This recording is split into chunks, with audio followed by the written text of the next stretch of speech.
অবশেষে সব জল্পনা কল্পনার অবসান ঘটিয়ে মুখ্যমন্ত্রী হিসেবে শপথ নিলেন বিজয় থালাপতি। ভারতের তামিলনাড়ুর রাজনীতিতে সূচনা হল এক নতুন অধ্যায়ের। রোববার তামিলাগা টিভিকের প্রধান সি জোসেফ বিজয় ওরফে বিজয় থালাপতি রাজ্যটির নতুন মুখ্যমন্ত্রী হিসেবে শপথ গ্রহণ করেছেন।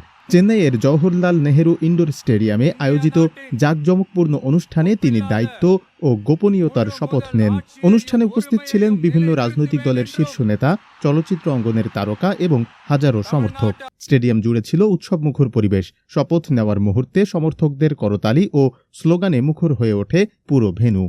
অভিনেতা থেকে রাজনীতিবিদ হয়ে ওঠা বিজয় এদিন সাদা ঝকঝকে শার্ট, ব্লেজার ও কালো ট্রাউজার পরে অনুষ্ঠানে উপস্থিত হন। মঞ্চে উঠে শপথ পাঠের সময় তিনি ছিলেন আত্মবিশ্বাসী ও আবেগাপ্লুত।